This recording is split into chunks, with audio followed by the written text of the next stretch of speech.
It's a good AGam in Kansas morning. Good morning. Let's take a look and see what's coming up today. First, Dr. Chris Blevins and Dr. Dylan Luter discuss the actions owners should take if they notice lameness in their horse.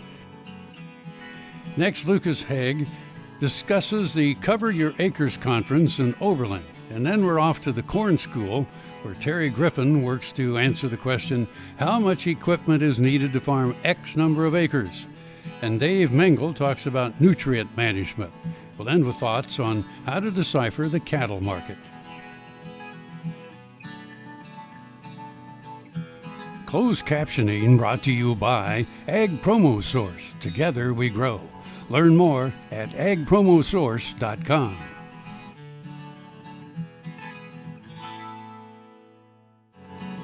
This segment brought to you by Kansas Regenerative Medicine. Your stem cells, your health, your life. Hello and welcome to Horse and Around. I'm Dr. Chris Blevins at Kansas State University Veterinary Health Center. Today, joined by Dr. Dylan Luter. Thank you for joining us here today. Thanks for having me. Dr. Luter is one of the equine boarded surgeons we have here at the vet school and does predominantly a lot of the emergency work here in the evenings and weekends here at Kansas State Veterinary Health Center. Yep. So one of the important things I think that some owners always are wondering what's the next thing to do or what they should do is the aspect of topic non-weight bearing lameness, meaning the horse is not bearing weight on a certain limb. Obviously, they could be very nervous when trying to figure some of this out, or maybe they may not be, and maybe they should. Could you just go over maybe some possibilities of if a horse isn't putting weight on a limb or a leg? Sure. Well, first of all, it's very distressing to have your horse that should be standing on 4 legs and is standing on 3, and it's important to sort of have in mind what the top things that could be going on. And one of the most common things that I'm sure most horse owners are aware of are just a common hoof abscess can cause that. And that can be very simply remedied, with pairing it out. Otherwise, some things that warrant it being worth being looked at by a veterinarian are potentially life-threatening, like a fracture in the distal limb or potentially an infected joint. Maybe the horse stepped on a nail and you may or may not be able to see the nail. Even things like a rupture of a ligament or a tendon can cause that, and that's important to not ignore and to get checked out.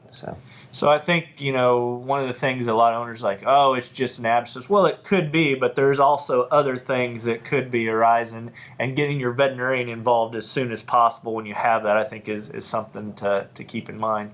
So if we kind of look a little bit closer at some of those options, and hoof abscess, is one of them. But what about septic joint? How would the joint get infected? Maybe just of a distal limb or of an adult horse usually. Yeah. Sure. Well, the most common way is from a wound that maybe the horse kicks through the side of the barn or into the fence and gets a laceration into the joint.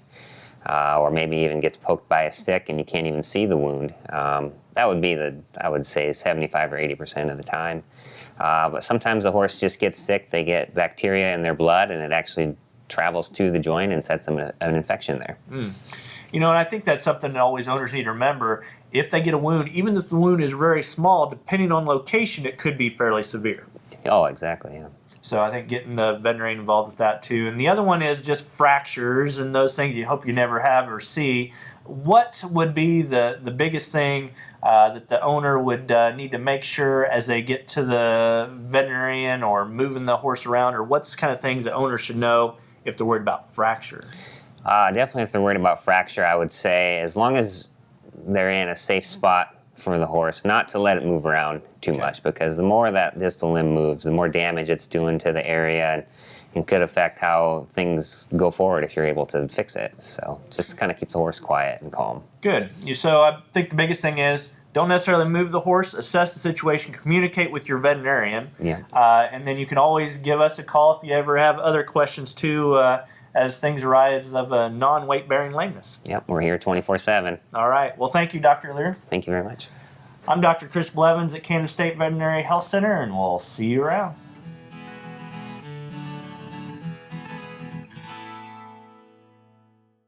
Hello friends, I'm Ernie Rodina. And I'm Dawn Dawson with the Better Horses Radio Show. For over 9 years, we've been bringing the Better Horses Radio Show to markets all across the Midwest. We talk about God, lots about horses. We talk about cows, we talk about horse health, we talk to top trainers, and we even talk about Roy Rogers. We are having a blast with Better Horses Radio Show and would love to take it to a market near you. So visit our website at betterhorsesradio.com and let us or your local radio station know you'd like to hear it in your area. The Better Horses Radio Show is unbelievable. Ag Promo Source is a unique group of marketing specialists with one mission: help your ag business grow. Each affiliate has their own area of expertise, and they work together to bring you advice, products, and services. To get started, visit agpromosource.com. Ag Promo Source. Together we grow. This segment brought to you by Kansas Farm Bureau, the voice of agriculture. To join today or for more information, go to kfb.org or find us on Facebook and Twitter. My name is Lucas Haig, and I help lead a team that puts together the annual Cover Your Acres conference here in Oberlin. This is our 13th annual conference. And so, we really pride ourselves in being research-driven and being focused on the needs of producers right here in the Central Plains. And so this year, of course, profitability is on top of everyone's minds. We have 2 talks by ag economists, and then one, the talk I'm giving from an agronomic standpoint of how do we bring some profitability into managing soil fertility. So certainly profitability is a large piece of what we're focusing on this year, as well as dealing with resistant weeds, which is a large issue for a lot of our producers. And so we got Curtis Thompson and Phil Stallman at Manhattan and Hayes here giving us the latest battle plans on how do we deal with kochia and Palmer amaranth. So in my talk on the economics of fertility management, what really puts us in a unique situation right now is our grain to nutrient price ratio really drives, it's going to pay us to do a better job of managing our nutrients. And so I really focused on soil sampling and the potential returns from that. And in fact, here in northwest Kansas in a wheat corn fallow system, by having soil test information, we've shown that could put as much as $10 to $12 an acre per crop per year back in your pocket. And so we focused on a key piece of that, though, is getting good data. And so a take-home message is that when we're soil testing, we really need 15 cores minimum to make up that soil sample to get a representative sample. So being aware of that, when we're looking at sources of nutrients, making sure we're comparing everything on a price per pound of nutrient basis, because all other things, the plant sees those as equal regardless of source. So those are some of the things we're really focused on, but certainly this year soil sampling has the opportunity to really pay for producers.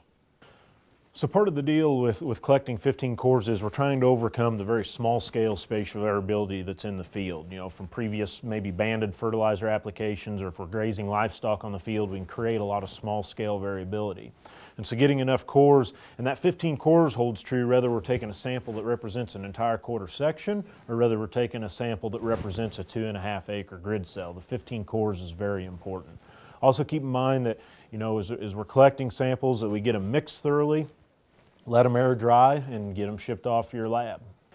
So a great source of information every year here at the conference, we put together a proceedings book that includes summary papers and the slides from our presenters. We also hope to be uploading videos of the presentations that have occurred here. And folks can access that if they go to www.northwest.ksu.edu/coveryouracres. And we have all the proceedings clear back from the very first conference years ago are all online for folks to reference.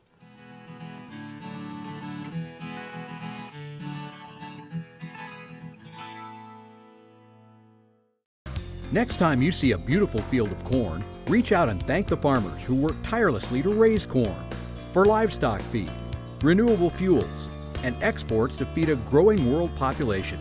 The farmers on the Kansas Corn Commission work for Kansas Corn with grower-funded checkoff dollars that support foreign and domestic market development, research, promotion, and education to expand opportunities for Kansas farmers. To learn more, visit kscorn.com. Heinen Brothers, a fourth-generation Northeast Kansas farm family, knows how tough farming can be. Farmers helping farmers. Heinen Brothers Ag, selling and servicing crop protection products, fertilizer, anhydrous ammonia, cover crops, quality aerial and ground application. Call today to learn about our extended term financing program, 800-760-4964. HeinenBrothersAg.com. Buying a car shouldn't be this hard. And at Brown Chevrolet Buick in Wamego, it isn't. It's actually awesome. Whether you want a new or used car or truck, Toby's team can make the deal. Even if you want to custom order a new car or truck, Toby's team can make the deal. See Toby's team at Brown Chevrolet Buick in Wamego. We're awesome. The Kansas Wheat Innovation Center in Manhattan is rediscovering ways to get improved varieties and new genetics in the hands of farmers faster. Grower-led and checkoff-funded research initiatives are bringing about positive change. This grassroots leadership provides a strong voice in Topeka and Washington, D.C. Now is the time to partner with Kansas Wheat in moving wheat forward. Kansas Wheat Commission and Kansas Association of Wheat Growers. Farmers investing in their future and yours. Log on to rediscoverwheat.org. AGam in Kansas, brought to you in part by Kansas Corn. Learn more at kscorn.com.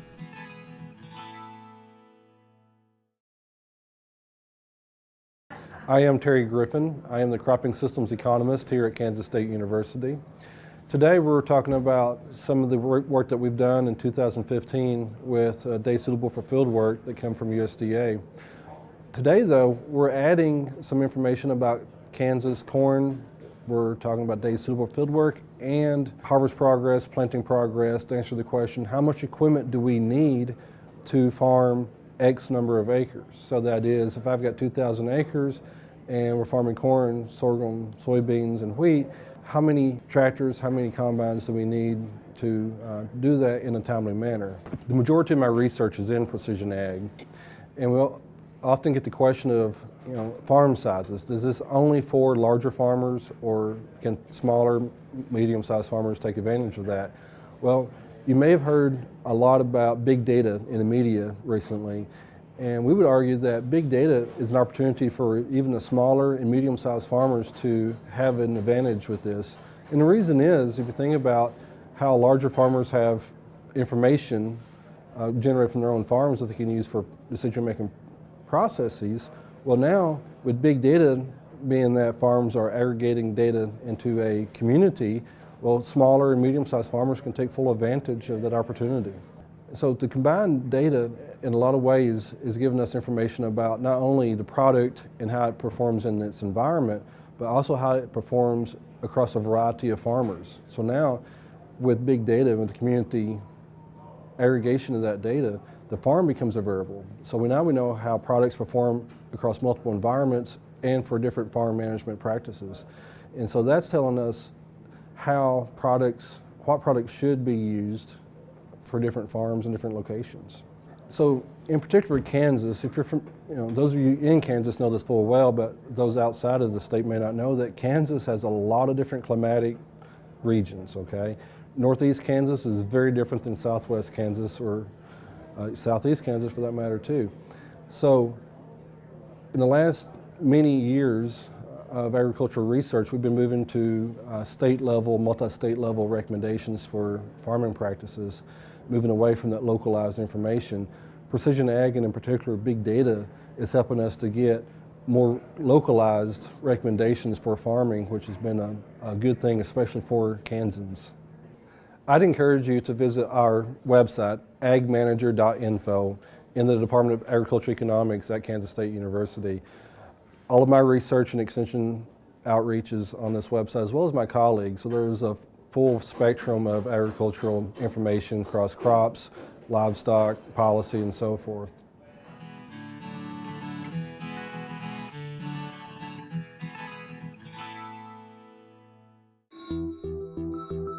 Hello, I'm Dr. Frank Lyons from Kansas Regenerative Medicine Center here in Manhattan, Kansas.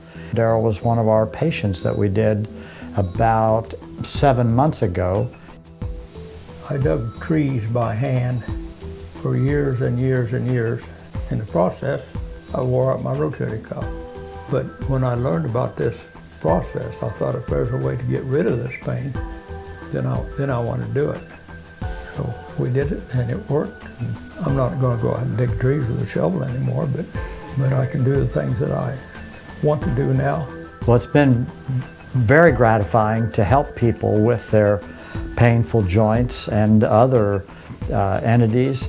And it's been especially gratifying to be able to help people who I know and have worked with and known for many years.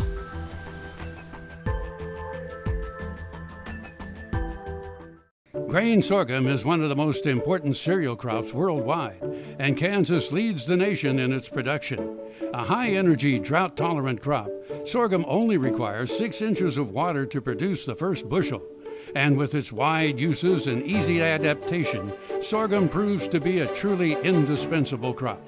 Kansas Grain Sorghum is committed to sorghum research, market development, and education. Learn more at ksgrainsorghum.org. This segment brought to you by Heinen Brothers Ag, farmers helping farmers by offering quality aerial and ground application, fertilizer, ag chemicals, and anhydrous ammonia. Call today to protect your crop yield. I'm Dave Mengel from the Agronomy Department at K-State. And this morning we talked a little bit about nutrient management and being more efficient here in 2016, how to get the most bang for our fertilizer dollar. There were 3 basic areas that we focused on. One is the whole idea of soil testing, how to go about soil testing, and the importance of soil testing. Focused on the nutrients that we really ought to be testing for. And here in Kansas, we're talking primarily about phosphorus, potassium, nitrogen, sulfur,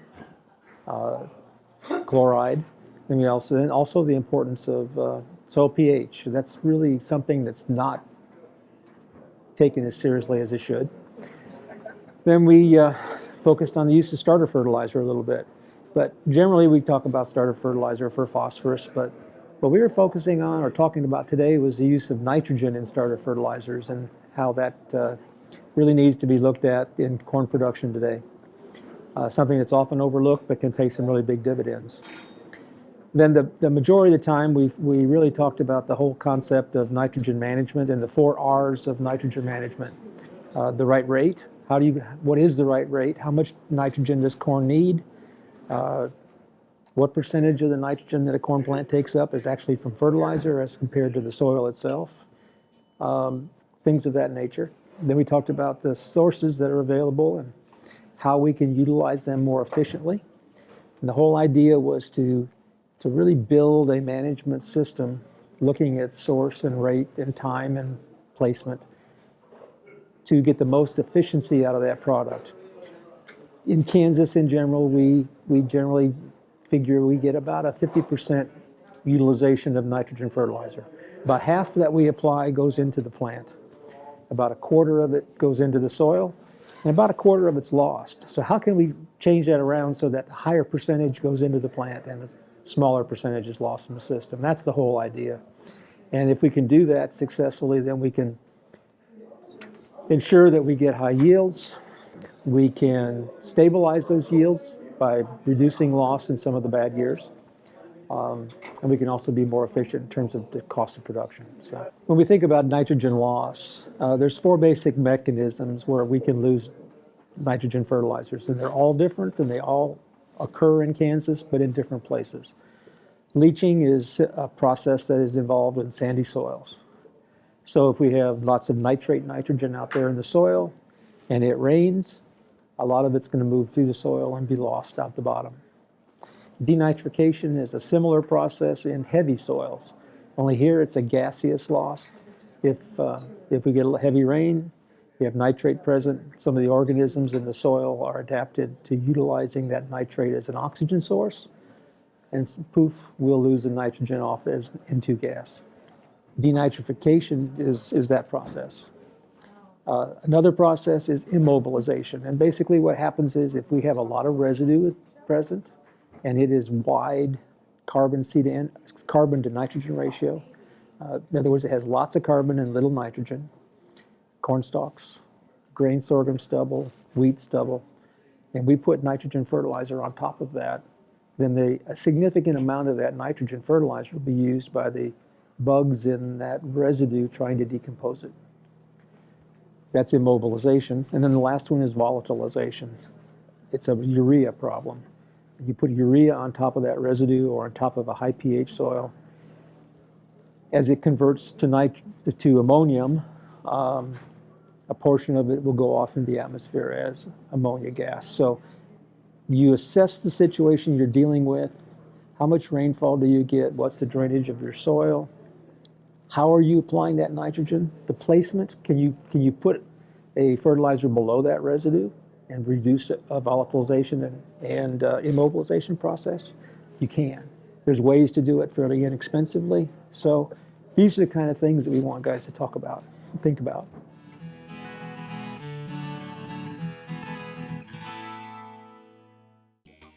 The Kansas Wheat Innovation Center in Manhattan is rediscovering ways to get improved varieties and new genetics in the hands of farmers faster. Grower-led and checkoff-funded research initiatives are bringing about positive change. This grassroots leadership provides a strong voice in Topeka and Washington, D.C. Now is the time to partner with Kansas Wheat in moving wheat forward. Kansas Wheat Commission and Kansas Association of Wheat Growers. Farmers investing in their future and yours. Log on to rediscoverwheat.org.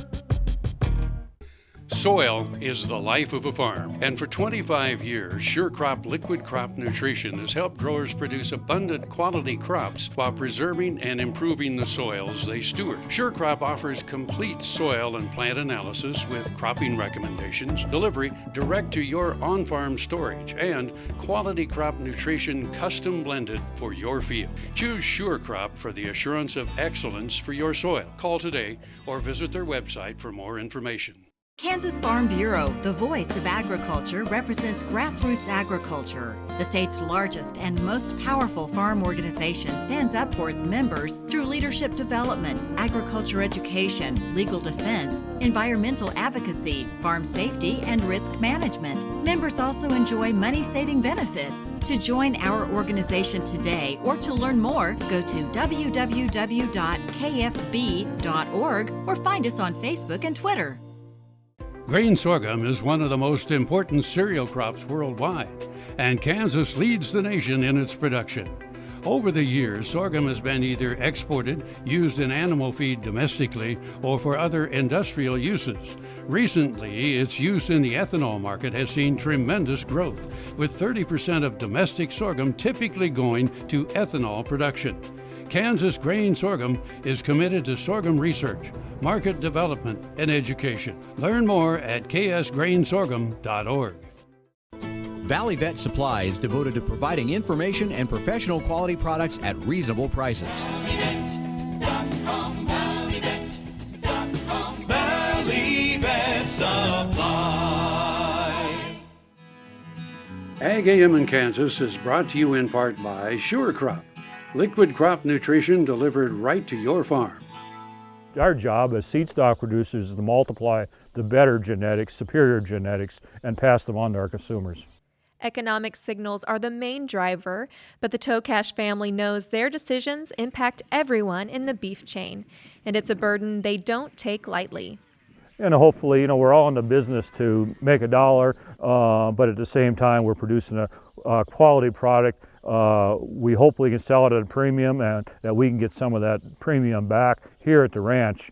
But it's a team. It's really a team that all comes together. We're all trying to produce the best product out there. Even during the high beef prices of 2015, shoppers and diners turned to high-quality beef. That's a sign, Tokash says. Certainly you've seen the differentiations on what the consumer is willing to spend. And it's kind of surprising how much they're willing to spend on a higher quality product. And you're seeing that the better cattle are receiving a premium now, and I sincerely believe they'll receive a more of a premium. The rancher focuses on that prediction as he looks to the future. I always say if you're not growing or expanding, you're going backwards. So our intention is to do that and try to, every year we try to make our cattle better, and we certainly have that goal that we're going to continue to make them better all the time. I'm Jenna McCrell. Closed captioning brought to you by Ag Promo Source. Together we grow. Learn more at agpromosource.com.